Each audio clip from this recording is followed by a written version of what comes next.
你有冇試過同一個屋企出嚟嘅仔女，你哋用同一種方法湊大髀嘅愛都係一樣多，但係一個大個之後變得孝順黐身，另一個卻好似仇人咁樣，見到你都想避開。如果你答有，我想你先停一停，唔好掃走呢條片，因為你今日聽落去嘅嘢可能會顛覆你成世人對親情呢兩個字嘅理解。喺片開始之前，我想講一句，如果你都係為人父母，或者你自己都仲係人哋嘅仔女，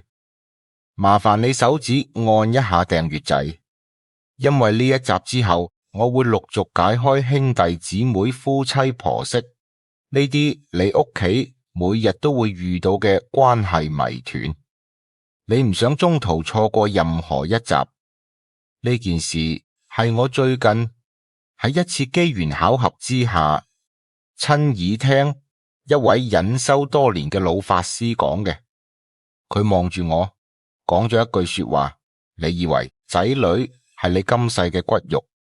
其實你哋嘅緣分喺投胎嗰一刻之前已經寫低咗劇本。我聽完，心裏第一個反應係唔多信，直到佢將一件真人真事一五一十講俾我聽，我先至明白，原來屋企每一個人之間嘅相處模式背後可能藏住一個連自己都估唔到嘅原因。我哋而家就開始講呢個故事。話說廣東揭陽有一戶姓林嘅人家，林太要兩個仔，大仔叫林浩然，細仔叫林浩軒。奇怪嘅係，兩個仔係同一個媽媽湊大，用同一套方法教，同一個屋企長大，讀同一間學校，但係性格同埋同林太嘅關係卻南轅北轍，天差地別到令人費解嘅程度。大仔浩然由細到大都特別黐媽媽，就算長大咗出嚟做嘢，都日日打電話返屋企，周末一定返嚟陪媽媽食飯，鄰里都話呢個仔孝順到出晒名。但係細仔浩軒就完全唔同，佢由細到大都好抗拒同媽媽相處，一放學就匿埋喺自己房度，長大咗之後更加搬出去住，成年都未必返嚟一次，就算返嚟都係匆匆食餐飯就走，同媽媽講嘢都係有一句冇一句。林太喺人前從來唔講，但係喺屋企成日都會攞住浩軒細個嘅相，一個人默默流眼淚，覺得自己係咪做錯咗啲乜，先至令個仔咁樣對佢呢種痛。如果你係做父母嘅，你一定明白，嗰種明明錫到入心入肺，但係換嚟嘅係一種你解釋唔到嘅疏離感，比仔女鬧你仲要難受10倍。而更加令人心寒嘅係接落嚟發生嘅一件事，先至令林太真正崩潰。有一晚，林太喺屋企跌咗一跤，跌到動彈不得，入咗醫院。浩然即刻請假日夜守喺床邊，寸步不離。但係浩軒接到電話，聽到阿媽入咗醫院呢件事，卻只係淡淡咁講咗句：我出差緊，遲啲得閒返嚟睇下。然後成個星期都冇出現，冇一個電話追問阿媽情況。林太喺醫院嗰幾日，望住浩然遞俾佢嘅暖水，忍唔住問咗一句：阿賢，你話係咪阿媽前世做錯咗啲乜嘢先？至今世要咁樣得一個仔錫我，另一個卻好似仇人咁避開我。呢一句說話，浩然聽到個心都酸埋一齊。佢冇答案，於是就代母親去揾法師求教。法師聽完冇即刻答浩然，佢閉目沉思咗好耐，先開口問：你細佬對你阿媽嘅冷淡係咪由細到大都係咁冇一日親近過？浩然點頭。法師又問：你阿媽細個嗰陣對你哋兩兄弟嘅態度有冇分別？浩然諗咗好耐先至講：其實我阿媽細個嗰陣對我特別錫，對浩軒反而管教特別嚴，成日鬧佢。我以為係阿媽偏心。法師聽完緩緩嘆咗一口氣，面色變得凝重。呢件事恐怕唔止偏心咁簡單，貧僧道行有限，睇唔透全部因果。不過我聽講靈山之上，每逢佛誕吉日，佛祖會現身開示有緣之人。你不如親身去一趟，求佛祖為你祈獲。呢一件事我勸你唔好耽誤，因為呢種疏離如果唔搞清楚源頭，隨時會一路延續落去，甚至影響到你哋下一代。呢一句提醒先至係令浩然心寒嘅開始。浩然聽完即刻決定啟程。靈山路途遙遠，佢日夜兼程，終於喺4月初8佛誕嗰日到達山下。大雄寶殿之內，香可定生，善終御苑，後人跪喺佛像面前，誠心叩拜，求中不斷念誦。低自令後人虔誠酬州，懇請火造此碑，而殿迷之後，他包嘅亮漆吹辭熱千，風霍上放出萬丈劍光，龍舟分從咗大殿。後人崖邊響起一把莊嚴而慈悲嘅聲音：林浩然，你一片誠心，吾已知曉，你所困惑之事，唔可以為你解答。浩然即刻叩首，弟子叩謝佛祖。弟子想知道我同細佬浩軒同阿媽之間究竟係咩因果，令到我哋兩兄弟對阿媽嘅態度如此天差地別。你嘅疑惑需要親自去前塵之境行一趟先能夠明白，唔可以令你神識暫時離體，親眼見證你屋企3個人前世嘅緣分。浩然雖然驚，但為咗解開心中疑惑，最後鼓起勇氣講：弟子願意。眼前一刻，浩然再次醒來，已經企喺一片虛空之中，四周雲霧繚繞，隱約可以見到一啲光影浮動，好似有無數前塵往事喺呢片虛空之中流轉。佛祖就端坐喺一座蓮花寶座之上等緊佢。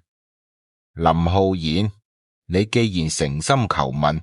吾便為你逐一講明。世間父母子女從來都唔係無緣無故，而係前世因緣所牽引父母子女之緣，大致可以分為5種，吾稱之為5種父母子女緣。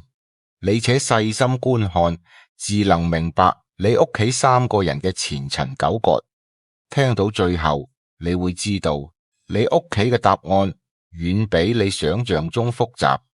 第一種叫做報恩之緣，呢種緣分係仔女前世曾經受過父母大恩，或者父母前世曾經受過仔女嘅恩惠，今生投胎結為母子或者父女，係為咗延續呢一份恩情。殿前光影一轉，浮現出一幅前塵畫面。數百年前，一個荒年，一位老婦人病倒喺路邊，冇人理會。一個路過嘅少年將自己僅有嘅乾糧分咗一半俾佢，仲背住佢行咗成10里路，送佢返屋企，悉心照料佢病愈。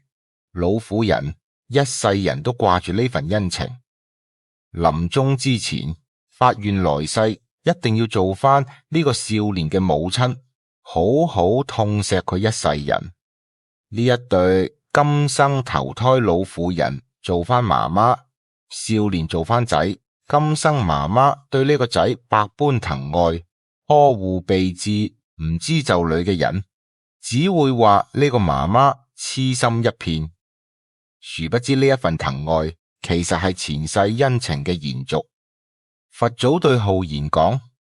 若果父母對其中一個仔女特別緊張、特別包容，唔計較得失，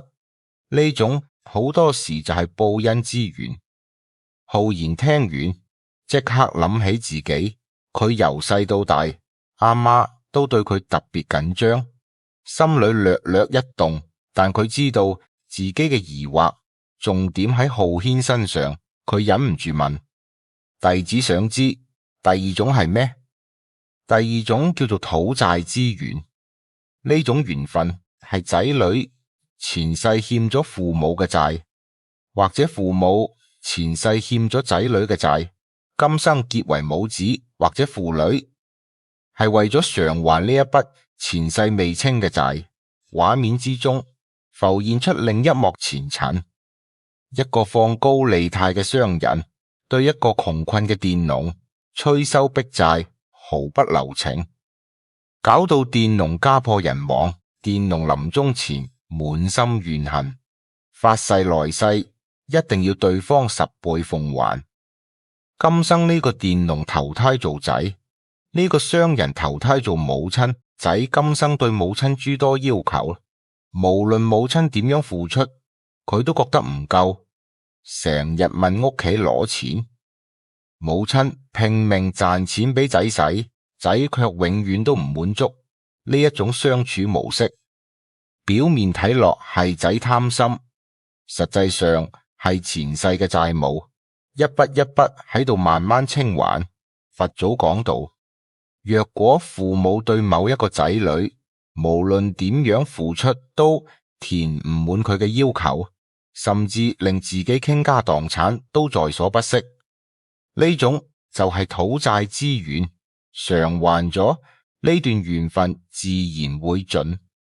聽到呢度，你可能已經開始諗，你屋企究竟邊一位係嚟報恩，邊一位係嚟討債？但佛祖接落嚟講嘅第三種，先至係最多人中招，亦係林浩軒同林太之間嘅真相，亦都係呢集片最關鍵嘅一部分。如果你只可以聽一段，都一定要聽埋呢一段。第三種叫做結怨之緣，呢種緣分最為痛苦，係前世結下深仇大恨。今生投胎做母子或者父女，並唔係為咗償還，而係為咗喺呢一世繼續延續嗰一份未消嘅怨氣，互相折磨。畫面之中浮現出一幕淒慘嘅前塵。一位地方官員為官不仁，魚肉鄉民，有一個叫做阿柳嘅女子，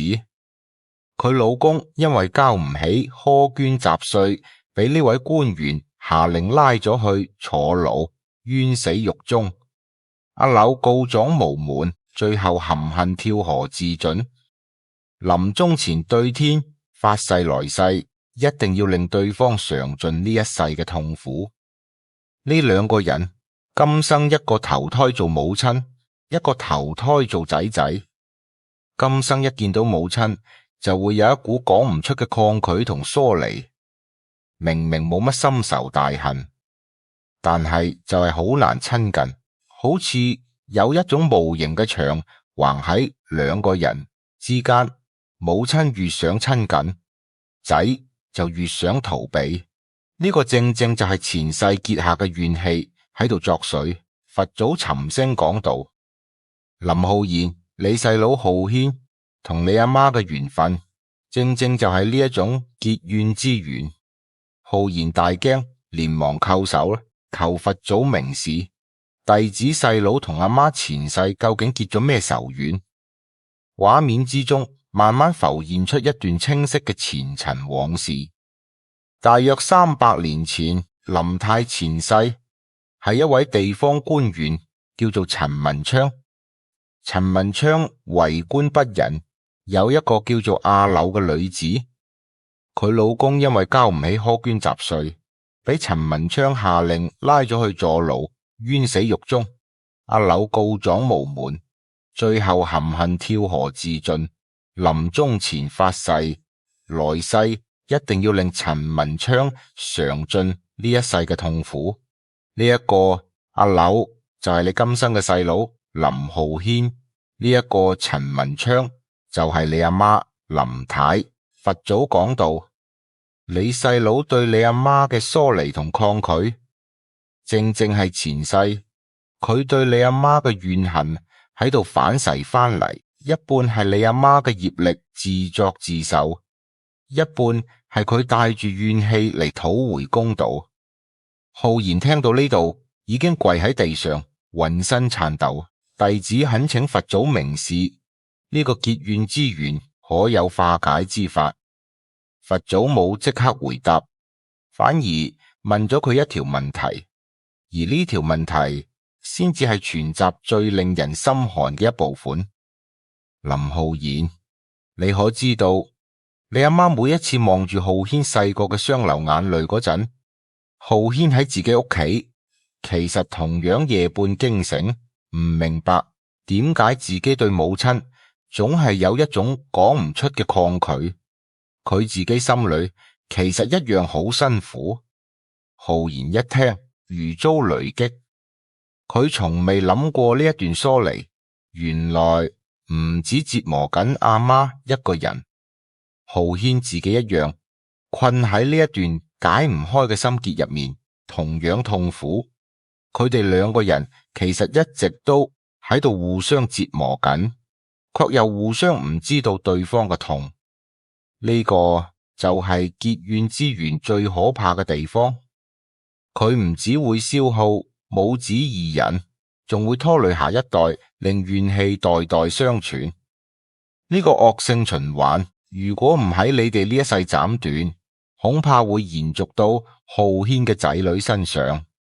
浩然聽到呢度已經冷汗直飆，佢終於明白自己求教嘅呢一趟唔只係為咗救翻自己屋企，更加係為咗斬斷一條可能延續幾代人嘅業力鎖鏈。呢一刻，我相信正喺度聽緊嘅你個心都揪埋一齊，因為呢個真相實在太過沉重。但佛祖接落嚟講嘅第四同第五種會令成個故事出現一個意想不到嘅轉機，千祈唔好而家就停低。第四種叫做考驗之緣，除咗以上三種，仲有一種父母子女緣，叫做考驗之緣。呢種緣分係仔女投胎，係為咗考驗父母嘅心性同修為，睇下父母可唔可以喺逆境入面仍然堅守初心，不離不棄。畫面之中浮現出一對母子，個仔自幼身體多病，成日出入醫院，母親為咗照顧佢，捨棄咗自己嘅事業同社交，成日通宵達旦守喺床邊，就算旁人勸佢放棄，佢都從來冇試過離開半步。呢種仔女通常會喺人生入面為父母帶嚟一啲特別嘅挑戰，需要父母付出遠超常人嘅耐心同愛，去陪住佢行完呢一世人。佛祖講，呢種緣分睇落好似好辛苦，但係其實係一種好深嘅祝福，因為只有累積咗深厚福德嘅父母，先至有資格去接受呢一種考驗嘅緣分。第五種亦係最後一種，佛祖形容為圓滿之緣。呢種係最平淡，但係亦都係最珍貴嘅一種。父母子女之間冇乜特別深嘅前世恩怨，亦冇乜特別嘅考驗，純粹係一種好單純嘅緣分。一齊嚟到呢一世，互相陪伴，互相扶持，一齊經歷人生嘅高低起伏。畫面之中浮現出一對父女，由細到大冇乜大風大浪。父親教女兒讀書寫字，女兒長大後陪父親飲茶散步。雖然都會有爭執有摩擦，但係基本上大家都可以互相體諒，互相包容，行完一世人，冇太多遺憾。呢種親子關係通常都比較平順自然，係5種緣分之中最少人留意，但係其實最值得珍惜嘅一種。浩然聽完5種緣分，忍唔住問佛祖：弟子懇請佛祖明示，呢個結怨之緣，我同浩軒同阿媽可以點樣化解？佢哋兩個係咪注定一世人都行唔埋？佛祖微微一笑，伸出手掌畫出5道金光，而呢5種方法正正就係全集最重要，你一定要記低嘅部分。吾今日傳你5種化解怨緣之法。第一，叫做懺悔心。你阿媽需要誠心懺悔前世所做嘅業，唔好逃避，亦唔好怨恨浩軒對佢嘅冷淡，因為呢一切本來就係佢欠落嘅債。第二，叫做包容心。今生面對浩軒嘅疏離同抗拒，你阿媽要學識忍耐同包容，唔好以怨還怨，呢個先可以真正斬斷惡性循環。第三，叫做慈悲心，將對浩軒嘅唔忿轉化為對佢嘅慈悲，明白到佢今生嘅抗拒其實係前世痛苦嘅延續，對佢多一份體諒，少一份計較。第四，叫做回向心，每逢行善積德，將功德回向俾浩軒，幫佢消解前世嘅怨氣同痛苦，幫佢積福，呢個先係真正嘅化解之道。第五，叫做隨緣心，化解怨緣唔可以強求對方即刻原諒，亦唔可以強求對方即刻改變態度，只要一心向善，誠心懺悔，福報同善緣自然會慢慢累積，惡緣自然會慢慢消散。若果你哋能夠用呢5種心，一心向善，結怨之緣亦可以轉化為修行之緣，你哋一家甚至可以憑住今生嘅化解，結一段真正嘅善緣，福澤子孫後代。浩然已經泣不成聲，連連叩首。弟子謹記教誨，願用一生時間幫阿媽同細佬化解呢段前世嘅怨緣。去吧，你細佬今生嘅冷淡同抗拒，並非無理取鬧，而係前世傷痛嘅延續。你哋要用真心慢慢化解呢一段緣分，唔可以再互相怨恨。隨住話音落下，殿中金光籠罩，浩然再次睜開雙眼，已經回到靈山寺大殿，香火依舊繚繞，一切如常，只係佢自己衣衫盡濕，臉上滿是淚痕。浩然冇半刻停留，即刻起程返鄉。一路上，佢不斷回想自己屋企嘅相處點滴，越諗越心痛，越諗越明白，原來浩軒一直以嚟嘅冷淡背後藏住咁沉重嘅因果。返到屋企，浩然即刻將自己喺靈山所見所聞一五一十講俾阿媽同浩軒聽。林太聽完，起初半信半疑，但諗翻起自己細個嗰陣望住浩軒嘅眼神，總係有一種講唔出嘅陌生感。又諗翻起自己成日對浩軒特別嚴厲，心裏忍唔住湧起一陣愧疚。浩軒聽完亦都忍唔住成個人呆咗。佢從未諗過自己一直以嚟講唔出嘅抗拒，原來背後有咁樣一段前塵。佢細細聲講咗句：原來我唔係唔錫阿媽，我只係唔知點解自己會咁樣。呢一句說話令在場3個人都忍唔住流眼淚。自此之後，林太徹底改變咗自己面對浩軒嘅態度。每逢自己心裏湧起愧疚，佢即刻默念佛祖教落嘅懺悔心，唔再逃避，反而主動打電話俾浩軒，唔多講嘢，淨係話得閒返嚟食餐飯。浩軒起初仍然抗拒，但係隔咗一段時間，佢終於都軟化落嚟，開始願意返屋企坐咗。林太亦都學識咗包容心同慈悲心，唔再期望浩軒即刻親近佢，只係默默行善積德，將功德回向俾浩軒，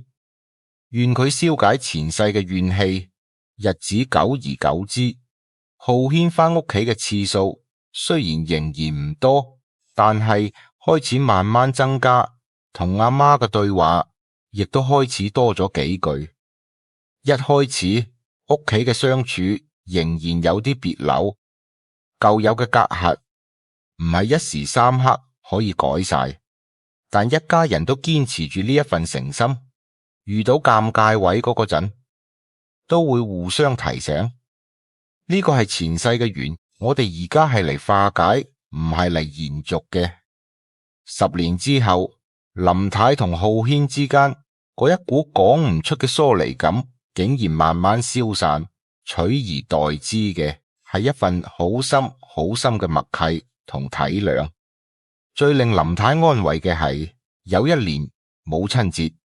浩軒主動買咗束花返屋企，冇講太多嘢，淨係將花放喺阿媽手度，講咗句：阿媽，遲啲得閒，我多啲返嚟陪你。呢一句說話令林太當場喊到唔識反應，浩然企喺旁邊望住呢一幕，個心亦都跟住暖返晒。聽完呢個故事，你有冇喺林浩然同林浩軒身上睇到自己屋企嘅影子？你屋企係咪都有一個仔女，特別黐你，特別錫你？但係另一個總係有一種講唔出嘅隔閡，又或者你自己就係嗰一個同父母之間親近唔到嘅仔女。你有冇試過望住父母，心裏明明冇乜深仇大恨，但係就係忍唔住想逃避？原來父母子女之緣從來都唔係一場偶然嘅血脈相連，而係前世因果嘅延續。佛祖度人無數，教落我哋嘅唔只係養兒防老咁簡單，而係當我哋面對仔女嘅疏離，或者自己對父母嘅抗拒嗰陣，可以多一份理解，多一份懺悔，多一份包容，因為呢一切或者都係我哋前世未了嘅緣，今生嚟到就係要我哋用一份真心，慢慢將惡緣化解成善緣。如果你聽到呢度，覺得心裏面急噔一下，即刻諗起自己屋企其中一個仔女，或者你自己同父母之間嘅一段隔閡，記得截翻個圖或者留言講一句我屬於第幾種，等更加多同你一樣想搞清楚屋企因果嘅人可以互相印證吓。如果你聽完覺得有啲道理，唔該幫手按一下讚。仲有，如果你頭先冇即刻按到訂閱，而家仲可以補返，因為呢一啲屋企因果故事，我哋之後仲會不斷更新，你唔想錯過任何一集，記得收藏低，得閒攞返出嚟聽多一次，你會發現每一次聽你都會有唔同嘅體會。下一集我會繼續帶大家去探討兄弟姊妹之間嘅緣分，究竟係前世嘅戰友定係前世嘅債主？佛祖會揭開5種手足之間嘅因果關係，同埋點樣可以透過今世嘅相處去化解前世遺留低嘅心結。呢一集嘅內容可能會令你重新睇待自己屋企嘅兄弟姊妹，所以千祈唔好錯過你嘅每一個關注。每一次分享都係為你自己同埋你嘅屋企人種低一份喺關鍵時刻可以派上用場嘅福報同智慧。我哋下一集再見。